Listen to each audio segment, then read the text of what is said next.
Alright, that's awesome. So we have an object, Myers, Imagine, Cowshed. 3 objects, okay. Okay. There have been many overpowered perks throughout Dead by Daylight's lifespan, but no other perk has had the same history as Object of Obsession. Currently, this is one of the most niche perks in the game, with it being repeatedly ranked in the bottom tiers of perk tier lists. However, what if I told you that the previous iterations of Object of Obsession caused some of the biggest controversies in DBD's history? Well, in this video we're going to be going over the evolution of the Object of Obsession perk in Dead by Daylight, and without any further ado, let's get right into it.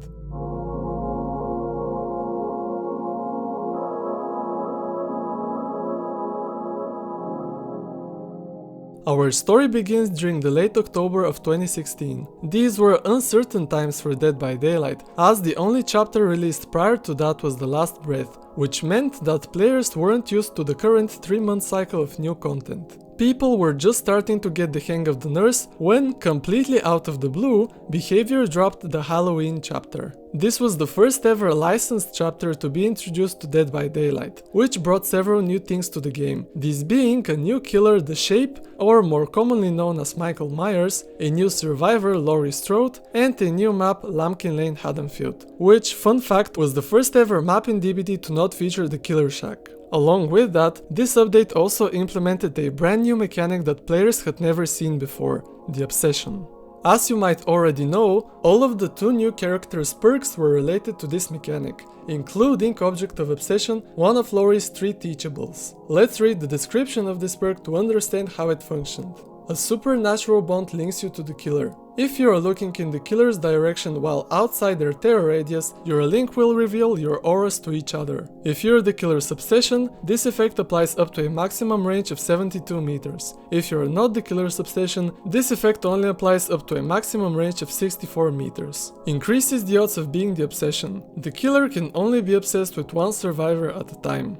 Now, you might ask yourself, how exactly was this that problematic? Sure, you knew if the killer was on the other side of the map while sitting on a gen completely uninterrupted, and stealth killers could completely counter the perk, right? Well, not really, as in the early days of Dead by Daylight, the undetectable status effect wasn't a part of the game yet, and stealth killers only had their terror radius reduced, meaning that they could still be revealed by aura reading perks. Not only that, but the main problem was survive with friends. More specifically, the problem was to do with survivors that were on voice comms. See, when players used voice communications, they could more or less completely bypass the outside of the killer's terror radius requirement and know where the killer was literally during the entirety of the match.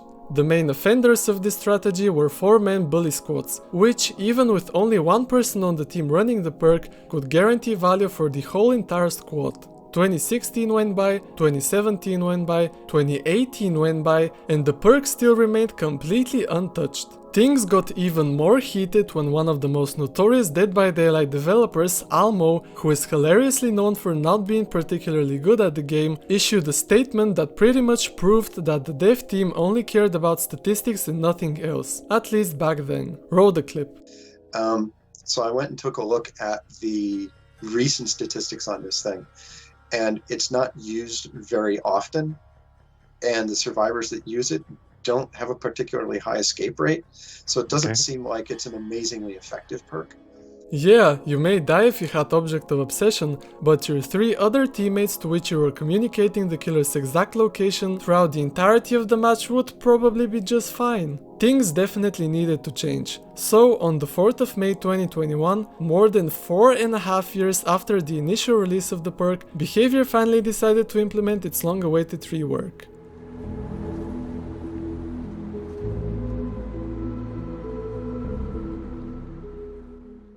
The new 4.7.0 version of the Object of Obsession perk worked the following way. The killer's aura is revealed to you for the same duration as they read your aura. Your action speeds in repairing, healing and cleansing are increased by 6%. If you are the obsession, your aura is revealed to the killer for 3 seconds every 30 seconds. This new version of Object of Obsession was certainly a lot more balanced than its previous iteration. You could still use the perk to communicate the killer's location to your friends, however you could now only do this every half a minute, and sometimes you could have your location revealed to the killer at the worst possible time.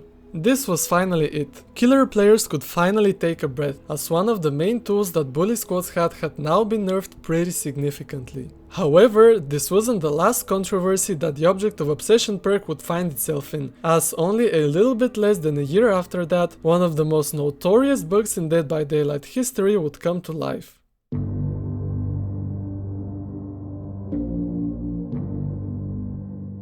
Around the time that Sadako was released to the live servers, players discovered the bug which allowed you to gain infinite aura rating on the killer for the entire duration of the match. This supposed exploit involved a survivor bringing the perks Blood Pact and of course Object of Obsession. It worked the following way. If you or the obsession got injured, for some reason this allowed you to see the killer's aura for the entire time you or the other survivor were injured.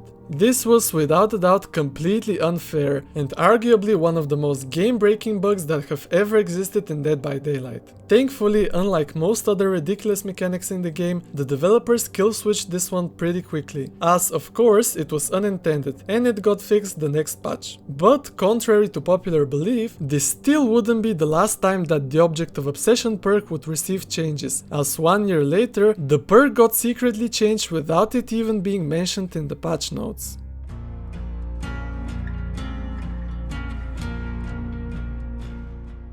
During the 6.5.0 update, Object of Obsession received the following undocumented changes. Quality of life. Move the timer for the intermittent aura reveal from the status HUD to the perk icon itself. Quality of life. If your aura is hidden from the killer, the intermittent aura reveal timer resets. This is most easily done by hiding in a locker.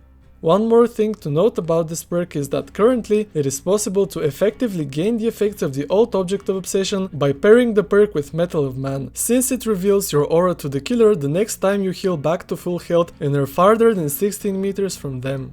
And yeah, that's basically it. Today, Object of Obsession is only a shell of its former glory, as it gets consistently ranked as one of the worst perks in Dead by Daylight. A funny story is that I actually thought the current object only reveals the killer's aura to you and not your aura to the killer as well, and I really was wondering why other people thought the perk was so bad. But then I learned how it actually worked and everything became much clearer. Alright guys, before we end it, check out this video and let me know if you would like to see me do more videos like that. Why is my chop not working, bro? Why is my chop not working?